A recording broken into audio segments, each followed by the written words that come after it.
படுகர் இன மக்கள் அவங்களோட செலிப்ரேஷனை ரொம்ப சூப்பராக செலிப்ரேட் பண்ணிட்டு இருக்கிறாங்க. அவங்களோட மக்கள்கிட்ட வந்துட்டு அவங்க எப்படியெல்லாம் செலிப்ரேட் பண்ணுறாங்கன்றத நம்ம நேரடியாக கேட்டு தெரிஞ்சுக்கலாம். அண்ணா வணக்கம்ண்ணா. இது என்ன அட்டிங்க? சரிங்க. கோயில் செலிப்ரேஷன்ல எப்படி பண்றீங்க? இன்னைக்கு ஆயுத பூஜை வேற. ஆயுத பூஜை தான் வருஷத்தில் ஒரு நாள் இந்த நவராத்திரி 9 நாள் முடிச்சுட்டு மறுநாளைக்கு நவராத்திரி ஆயுத பூஜை இங்கே கோயிலில் பூஜை பண்ணுறோம். இந்த செலிப்ரேஷன் வந்துட்டு தலைமுறையாக பண்ணிட்டு இருக்கீங்க. தலைமுறை அப்பத்திலிருந்து எத்தனாவது தலைமுறையா வந்துட்டு இருக்குதுங்க? அதாவது ஒரு 400 வருஷம் ஆகிறது பார்த்துக்கோங்க. ஒரு 400 வருஷமா செலிப்ரேட் பண்ணிட்டு இருக்கீங்களா? ரொம்ப சூப்பர்.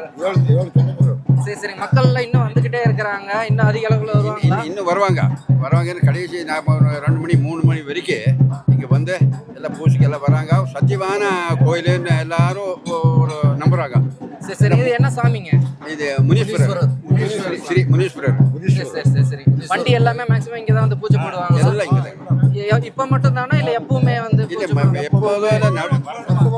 இப்போது வந்த வண்டியக்காரங்க அங்கே வந்து அவங்க பூஜை கொடுத்துட்டு போகிறாங்க.